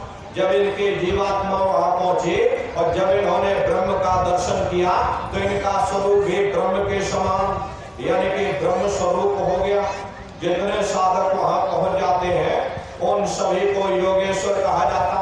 अरे योगेश्वर भगवान श्री कृष्ण उसी देश में वास करते हैं। प्रेमी भाई बहनों, ये जो ब्रह्म देश है वो श्री कृष्ण भगवान का ही देश है और श्री कृष्ण भगवान वहीं पर रहते हैं।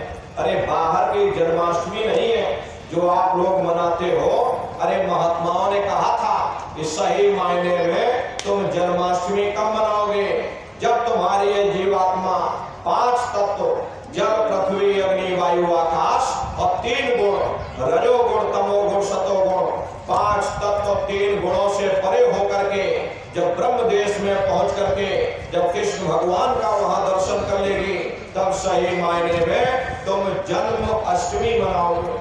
वहां कृष्ण भगवान का दर्शन करने के बाद फिर यही जीवात्मा तीसरे मंडल के शब्द को पकड़ करके तीसरे मंडल की चढ़ाई करती है। आगे पहुंची सुन झंकार, ररंकार धुन सुनी पुकार, आगे श्वेत सुन है भाई और मान सरोवर बैठना है।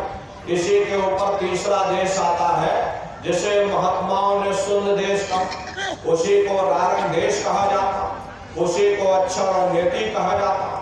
वहां के जो मालिक है वो रारंग पुरुष यानी कि पार ब्रह्म पुरुष है। तो वहां किन्नरी और सारंगी 2 धुनें उस लोक में गूंजती रहे।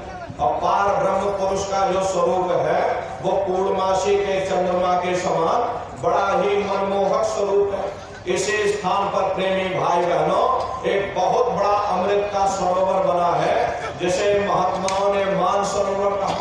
वो मान सरोवर कितना लंबा, कितना चौड़ा, कितनी उसकी गहराई है, आज तक उसकी कोई था नहीं लगा पाया। महात्माओं ने सिर्फ इशारों में बता दिया इस संसार में जो समुद्र है ऐसे अरबों खरबों समुद्र उस मान सरोवर में डाल दिए जाए तो उसकी एक बूंद के बराबर नहीं। इतना विशाल वो अमृत का स्वरूप। जब महात्माओं ने उसको देखा तो हम जीवों को यहाँ पर समझाने के लिए किसी ने उसका नाम गंगा रख दिया। किसी ने उसका नाम जमुना रख दिया, गुरु नानक साहब ने अमृतसर रख दिया। जब तुम्हारी ये जीवात्मा उस अमृत के सरोवर में स्नान करेगी तो जन्म जन्मांतरों के ये मैले पाप कर्म साफ हो जाएंगे। हरे नारियों, यहाँ के पानी से तुम्हारे कर्मों की सफाई नहीं होने वाली। ये बाहर का पानी तुम्हारे शरीर के मैल को धो सकता, लेकिन जो पापों का मैल है, जो अंतःकरण में गंदगी जमा, वो जब साफ होगी जब आप तीसरे मंडल पर पहुंच करके उस गंगा में डुबकी लगाओगे। अरे उसमें स्नान करने के बाद ये जीवात्मा हंस रूप हो जाते हैं। हंस मिले हंसा हो जाए, मिले जो अमी हारा है। जीवात्मा का खुद का प्रकाश अमृत के सरोवर में स्नान करने के बाद 16 सूर्य के बराबर हो जाए। तो फिर यही जीवात्मा फिर चौथे मंडल के शब्द को पकड़ करके चौथे मंडल की चढ़ाई करते हैं। 2 पर्वत के संग निहारो और भंवर गुफा के संत पुकारो। 2 पर्वतों को पार करने के बाद वो बड़ा सुंदर देश आता है, जैसे महात्माओं ने भंवर गुफा कहा। वहाँ के जो मालिक है वो सोहन पुरुष है। वहाँ बंसी यानी मुरली की मधुर ध्वनिया सदा श्लोक में उच्चारण होती रहे। और सोहम पुरुष का जो स्वरूप है वो दोपहर के सूर्य के समान महाप्रकाशवान स्वरूप है। स्वरूप में अंतर है। पहले स्थान पर निरंजन भगवान का जो स्वरूप था वो ज्योतिष स्वरूप था। दूसरे स्थान पर ब्रह्म का जो स्वरूप है वो सुबह के लाल सूर्य के समान है। तीसरे स्थान पर पार ब्रह्म का जो स्वरूप है वो पूर्णमासी के चंद्रमा के समान है। और चौथे स्थान पर सोहम पुरुष का जो स्वरूप है वो दोपहर के सूर्य के समान महाप्रकाशवान स्वरूप। वहां के धनी का दर्शन करने के बाद ताके परे धाम सतनामा और 3 बजे सतलोक ठिकाना। सोहम देश के ऊपर वो 5वां देश आता है जिसे महात्माओं ने सचखंड देश कहा। वो सचखंड देश अजर अमर अविनाशी सदा एक रस रहने वाला देश है। वहाँ न काल है, न कर्म है, न दुख है, न संताप है, न पुण्य है, न पाप है। अरे जो जीवात्माएं वहाँ पहुंच जाती हमेशा के लिए जन्म मरण के बंधनों से आजाद हो जाते। वहाँ के जो मालिक है वो सतपुरुष भगवान है, जिनके रोम रोम में खरबों खरब सूरज चांद सितारे प्रकाश था। वही हमारे आपके सच्चे मालिक हैं, वही हमारे आपके सच्चे पिता हैं। अरे हमको आपको वहीं से नीचे उतारा गया, फिर शब्द को पकड़ करके हम लोगों को अपने घर सचखंड में वापस पहुंचना है। शब्द शब्द पौड़ी पर चढ़कर और पहुंचो सचखंड सतनाम। शब्द की सीढ़ी हर मंजिल पर लगा रखे। आपने भजन किया, घंटे शंख की आवाज को पकड़ लिया तो आप पहले स्थान पर पहुंच जाओगे। वहीं से दूसरे मंडल का शब्द सुनाई पड़ेगा, उसको आप पकड़ लोगे तो दूसरे मंडल पर चढ़ जाओगे। वहीं से तीसरे मंडल का शब्द सुनाई पड़ेगा। ऐसे ही शब्द दर शब्द, मंजिल दर मंजिल ये जीवात्मा अपने देश सचखंड में वापस पहुंच जाते। तो शब्द का पकड़ में आएगा जब आप भजन करोगे। और भजन कैसे किया जाएगा एक बार फिर से अच्छी तरह समझ लो। प्रेमी भाई बहनों, आंख और कान को बंद करना, ऊंचा ध्यान दे करके गौर से आवाज को सुनने की कोशिश करिएगा, लेकिन मन को रोकने की कोशिश करिएगा। ये मन ऐसे समय पर जरूर भागेगा। आप अपने आप को कितना भी अंधेरी कोठरी में बंद कर लो, शरीर बंद पड़ा रहेगा, लेकिन मन सारी दुनिया में भ्रमण करेगा। अभी यहाँ पर सत्संग में बैठे हो, शरीर बेचारा यहाँ बैठा, लेकिन मन दुनिया में भाग रहा। किसी को पानी पीने जाना है, कोई खेती बाड़ी छोड़कर आया, कोई दुकान दफ्तर छोड़ करके आया, शरीर बेचारा यहाँ बैठा, मन सारी दुनिया में भ्रमण कर रहा। तो ऐसे भजन से कोई लाभ नहीं होने वाला। अरे जिन्होंने मार मन डाला उन्हीं को सूरमा कहना, बड़ा बैरी है मन घट में, किसी का जीत ना कटना। अगर दुनिया में कोई हमारा दुश्मन है वह केवल हमारा मन है।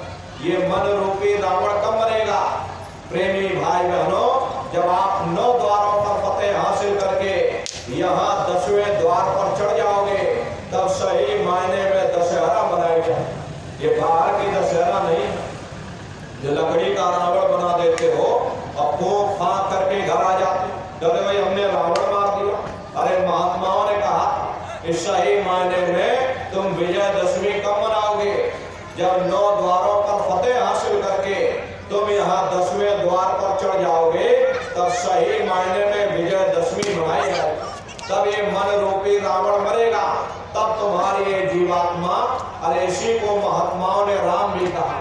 आपकी धर्म पुस्तकों में लिखा है, एक राम दशरथ का बेटा, एक राम घट घट में लेटा, एक राम का शकल पसारा, और एक राम है सबसे न्यारा।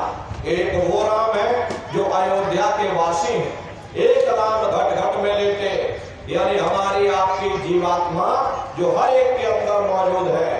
महात्माओं ने कहा भाई एक वो राम, और एक राम का शकल पसारा, यानी पहले स्थान के मालिक वो निरंजन भगवान, जिनको दुनिया त्रिलोकीनाथ कहती है, जिनका ये पूरा पसारा है, पूरा संसार है।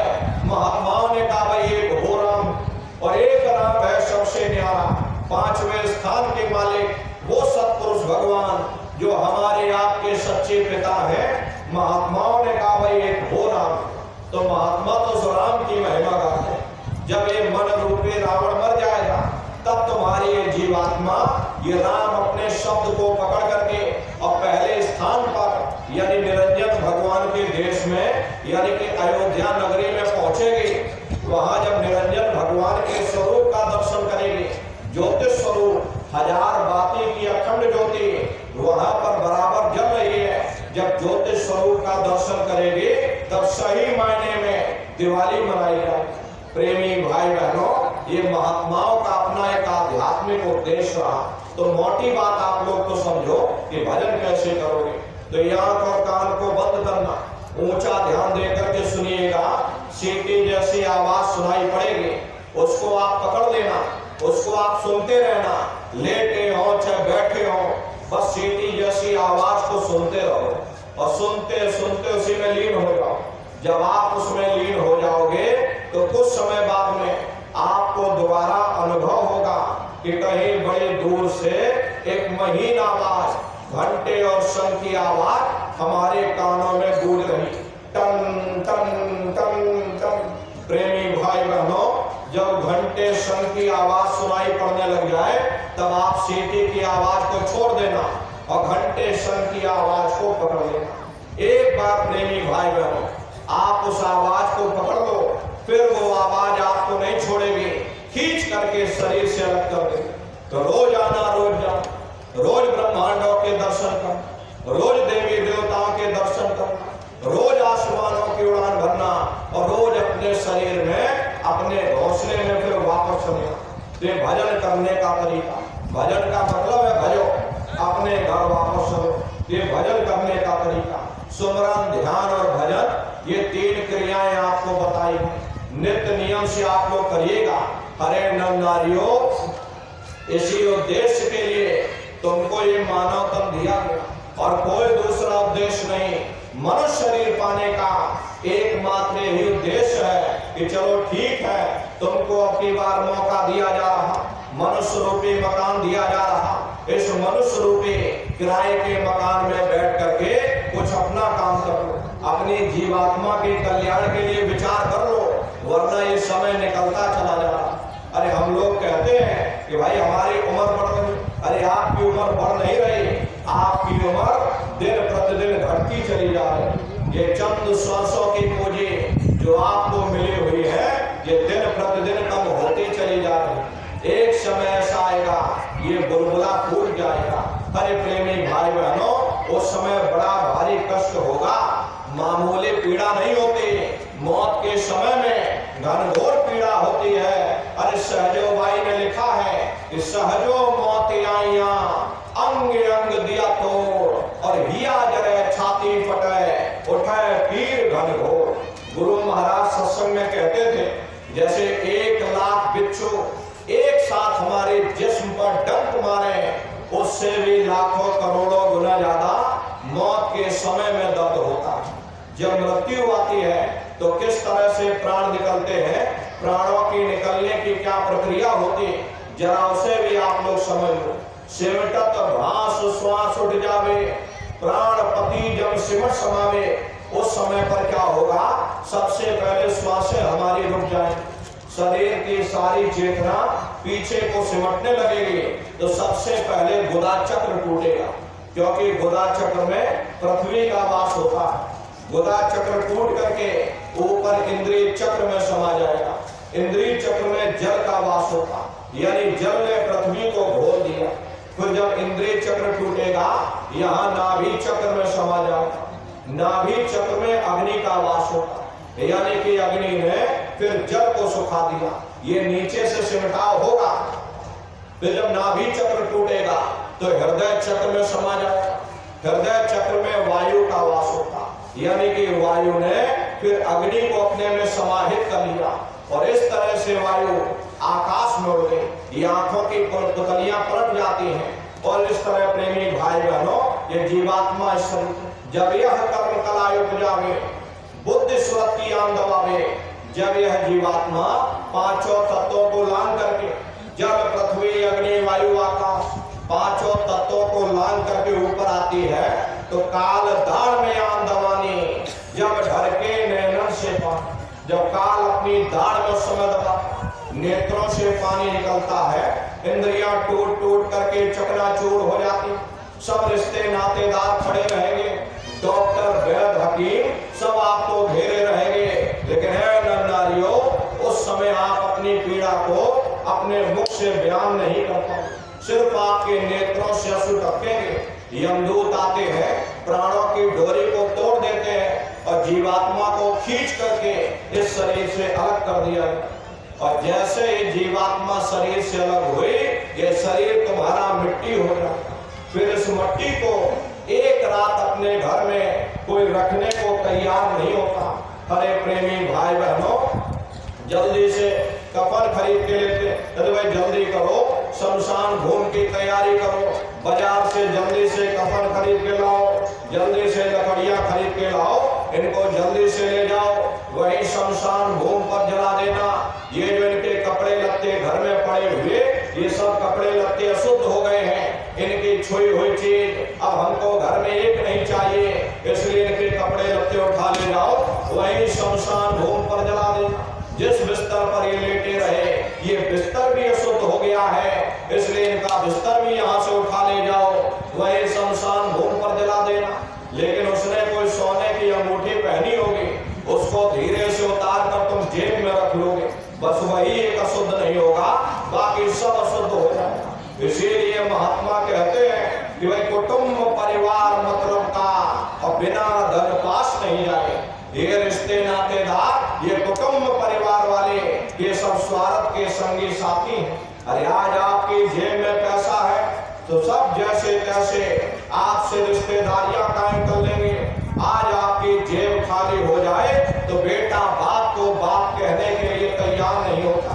आप रोज कचहरियों में मुकदमों का हाल देखते हो, यदि किसी पिता ने बंटवारा करते समय किसी बेटे को 1000 रुपया कम दे दिया या 1 बीघा जमीन कम दे दी, तो बेटा बाप का दुश्मन बन जाता, उसे ले जाकर कचहरियों में खड़ा कर देता। अरे अपना यहाँ क्या है, ये स्वार्थ के संगी साथी, कोई तुमको याद करने वाला नहीं रहता। अरे 13 दिन बाद 13वीं मना दोगे और खर्चा भी इसीलिए करोगे, अपने मान सम्मान को बचाए रखने के लिए, अपनी प्रतिष्ठा को बचाए रखने के लिए थोड़ा बहुत खर्चा कर डालोगे, उसके बाद कोई तुमको याद करने वाला नहीं रहता। अभी बूढ़े बुजुर्गों से पूछा जाए, क्या तुमको तुम्हारे माँ बाप की याद आती है?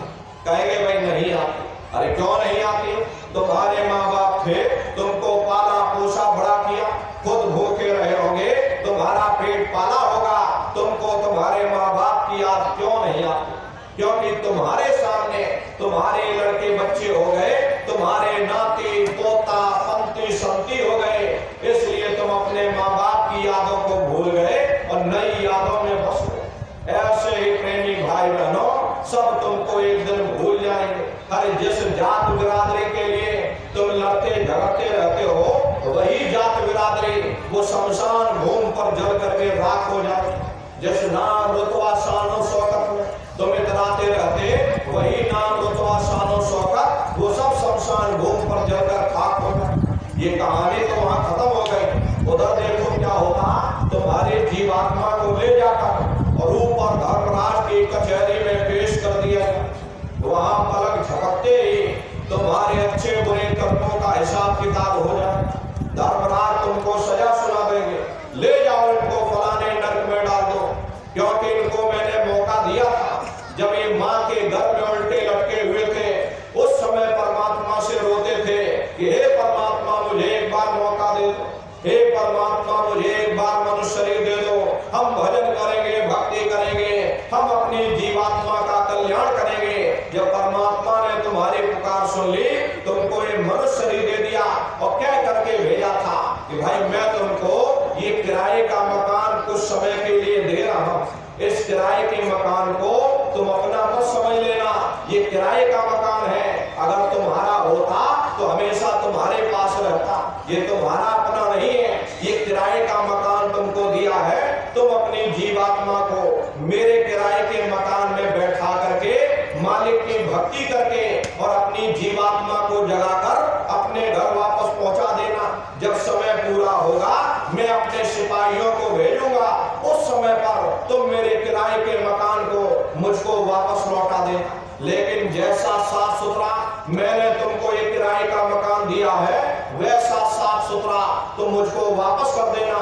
लेकिन इस किराए के मकान में बैठ करके इन्होंने अच्छे बुरे कर्म कर डाले, कर्मों के भंडार इसमें भर दिए, मेरे किराए के मकान को इन्होंने गंदा कर दिया, इसलिए कर्मों की सजा इनको मिलेगी, ले जाओ इनको फलाने नरक में डालो। अरे महात्मा कभी झूठ नहीं बोलते। महात्माओं ने जब साधना किया और साधना करके जब ऊपर गए और ऊपर जा करके जब उन्होंने नरकों का हाल देखा, तो हमारी आपकी जानकारी के लिए उन्होंने उन किताबों में लिख दिया, लोह के खम्भ तपक के माही और जहां जीव को ले चिपटाई, वहां लोहे के खंभे अग्नि से धड़क धड़क कर लाल हो रहे। ऐसे खोटे जीवों को उन खंभों में चिपटाया जाता, जीव हाय हाय करके तड़पता है, तड़प तड़प जीव जुलम बुखारी, तपत खम्भ दुख उपजे भारी।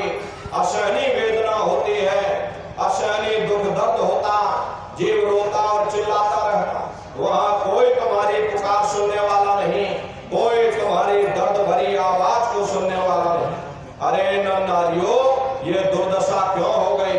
क्योंकि हम लोग मनमुखी हो गए, मन के कहे पर चलने लगे, मन के कहे पर चल करके अच्छे बुरे कर्म करने लगे।